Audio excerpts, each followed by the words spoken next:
thanks, everybody. So our presentation is obviously the anatomy of an account takeover and a little bit about our company and who we are. Secure Network in my organization has been around over 15 years, and we're ethical hackers, penetration testers.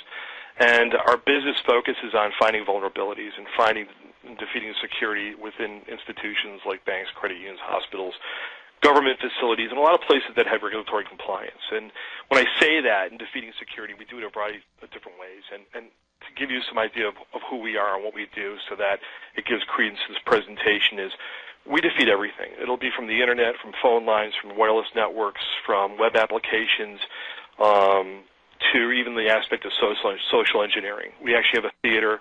We'll identify ourselves and dress up as copy repair people. Technicians from the large telecom companies will show up as new employees. So we take on these roles to see if we can actually defeat, gain access to a facility, break inside that facility, and ultimately steal data. Now, as a result of this industry, and since our company's over 15 years old, we've seen a lot of things happen. And one of the things is we were called in to identify when breaches happened. So when somebody got hacked or broken into, they would call us and say, tell us what happened and how this incident actually came about, and then we'll forensically go through and identify what happened, provide that as a chain of custody, and provide it to counsel or law enforcement or the regulators of who the company has to report to. So a lot of what you're going to see is based upon things that we've done or things that we've experienced and saw in terms of the actions against another company. So I think the presentation will be of interest to a lot of people who are concerned about today's world and digital theft on the internet.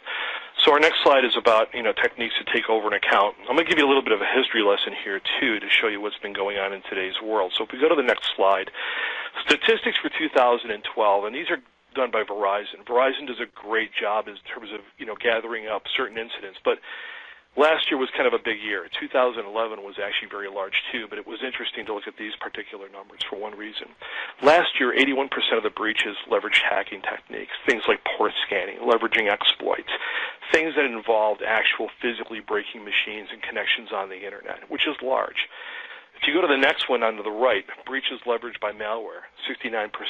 That's another big jump. And malware is the active, bugs and pieces of code that are coming across the internet, getting inside your machine, infecting your network, your computers, and a variety of other devices to create havoc.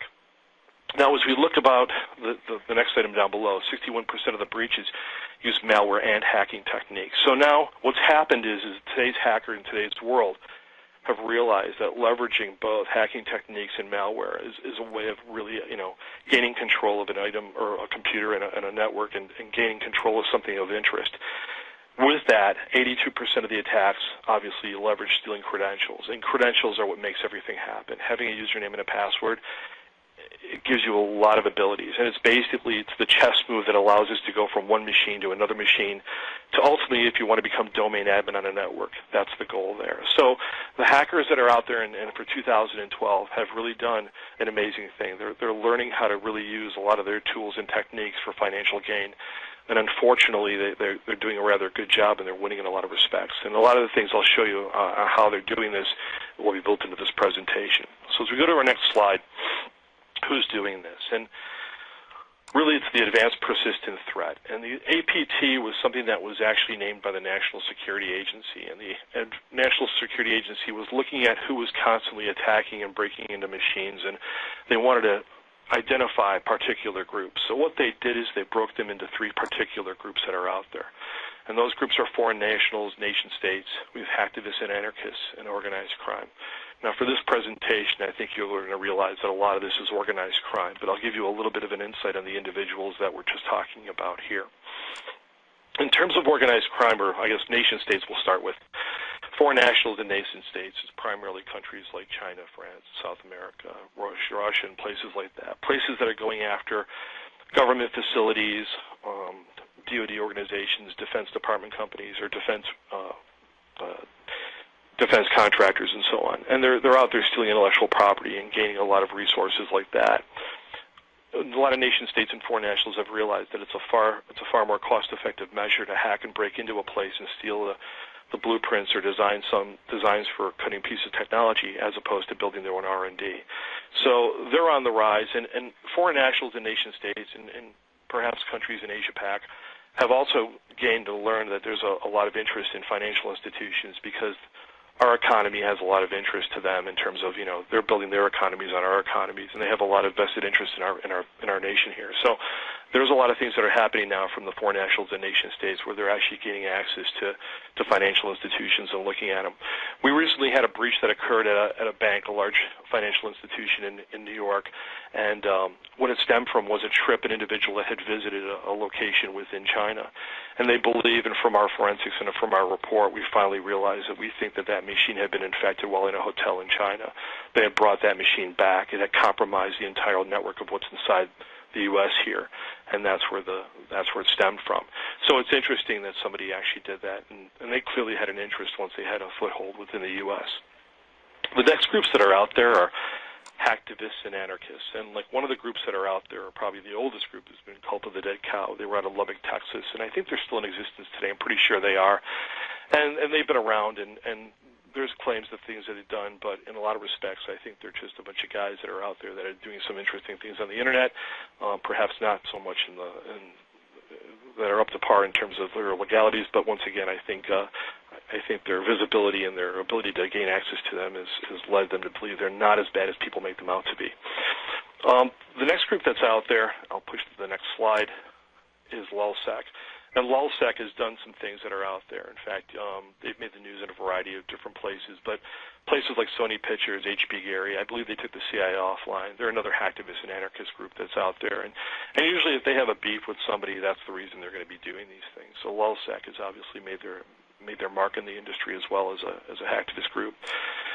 Probably the most well-known group is Anonymous, and Anonymous is obviously involved in a variety of different things. Now, if you've ever watched and seen YouTube videos, what Anonymous typically does is they'll post who they're going to go after in YouTube.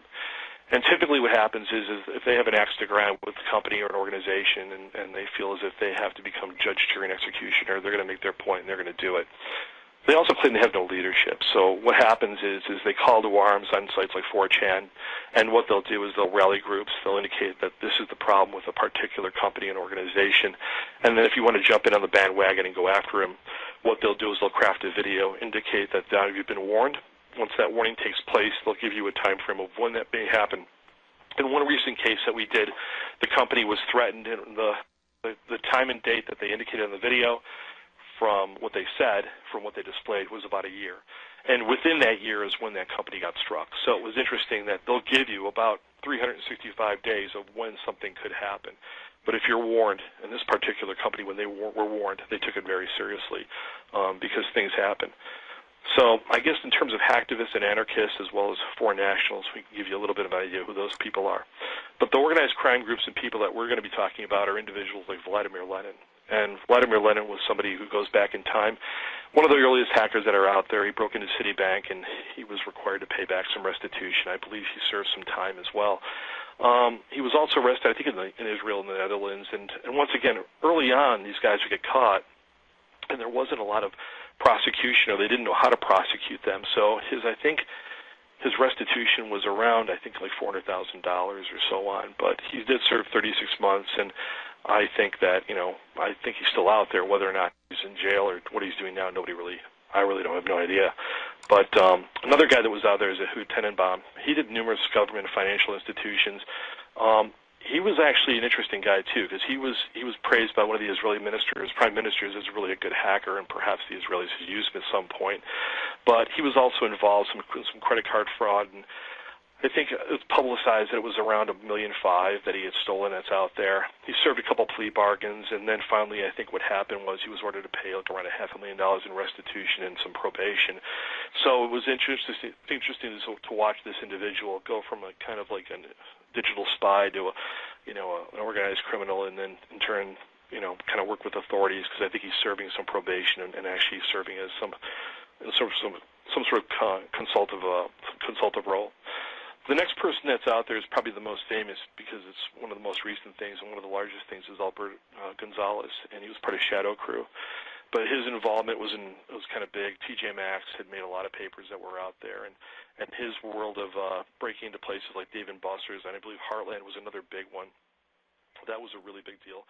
He He stole a lot of money, and in fact, he was, I think he's serving like 20 years in federal prison right now, but he was probably one of the most famous guys recently that